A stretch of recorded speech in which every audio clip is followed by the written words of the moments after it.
Coucou amis lecteurs, joueurs et lectrices, joueuses, Nicolas pour livre-jeu.fr. Aujourd'hui je vous fais une vidéo de news, on est mi-juin 2024 et je vais vous parler de mes dernières lectures. Vous allez voir qu'il y a du très bon, c'est parti.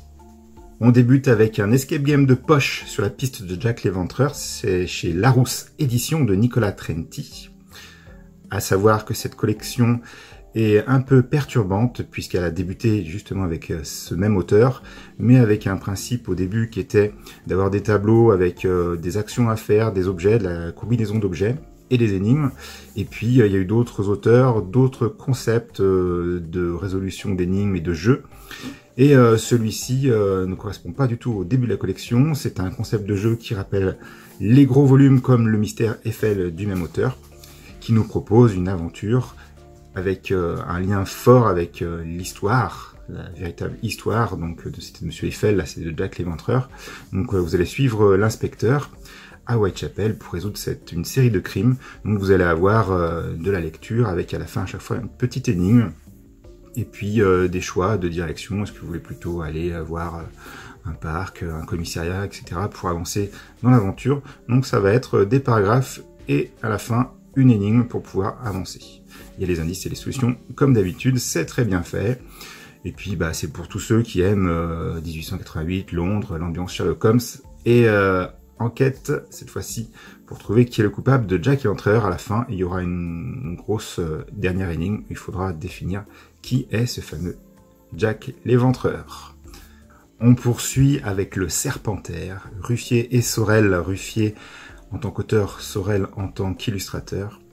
Le roman dont vous êtes le héros illustré, chez Macaca Édition, en effet, c'est une série de livres, donc c'est le deuxième qui est sorti, où vous allez avoir du texte accompagné par de grandes illustrations. Alors celui-ci, j'ai voulu le lire suite à ma lecture de Notos, qui a un énorme coup de cœur, Notos. Et la couverture noire, je ne savais pas trop à quoi m'attendre, puisqu'elles sont assez impersonnelles, on ne sait pas du tout ce qu'il y a à l'intérieur. C'est un petit peu, pour moi, le défaut de cette collection. La couverture ne me permet pas de me projeter dans l'aventure qui est proposée. Alors voilà, j'ai commencé le livre sans a priori, mais sans véritable excitation.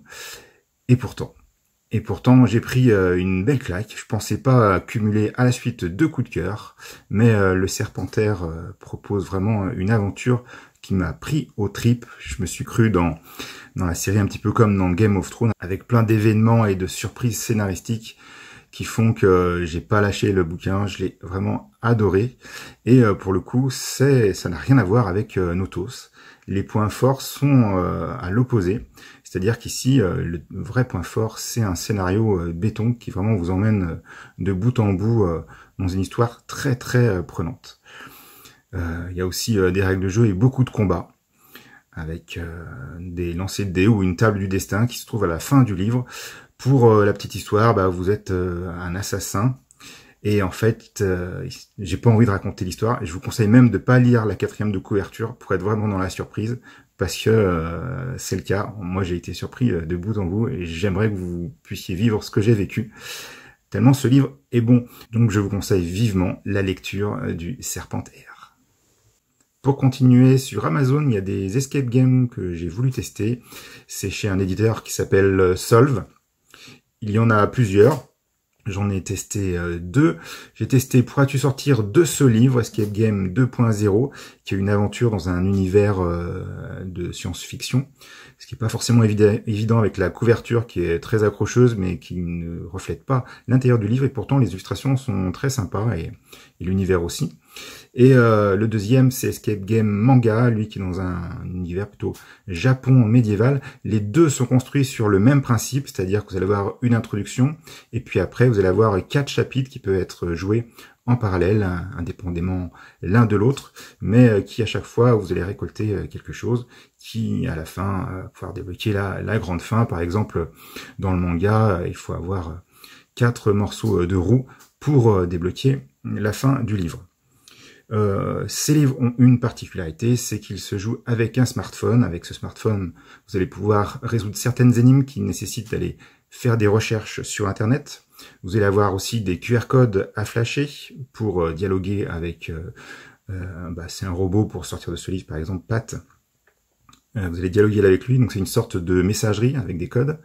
Vous allez avoir aussi d'autres QR codes où vous allez pouvoir saisir les réponses ou voir des indices. Et elle va vous donner aussi certaines informations qui sont à noter ou à retenir sur votre feuille ou sur une feuille à côté. Les énigmes sont d'un niveau intermédiaire. La force de ce livre, c'est la durée de jeu que vous avez. Vous allez y passer beaucoup de temps. Vous allez passer aussi beaucoup de temps sur l'écran. Voilà, donc c'est à savoir. Ça fait partie de la spécificité de ces livres et c'est ce que les auteurs veulent mettre en avant. Ils voulaient faire quelque chose de différent et de proposer au travers des smartphones une expérience différente de ce qui existe déjà. Pour finir, on va partir chez les enfants, chez Père Castor pour une superbe collection. C'est Enquête avec un S. Il y a différents univers, différents thèmes. Les deux derniers que j'ai reçus, il y a Enquête à l'école. C'est Estelle Vidard et Crescence Bouvarel aux illustrations. Et Enquête chez les athlètes. Ambiance Jeux Olympiques avec toujours Estelle Vidard et Sébastien Chebret aux illustrations. Le concept est toujours le même dans chacun de ces volumes.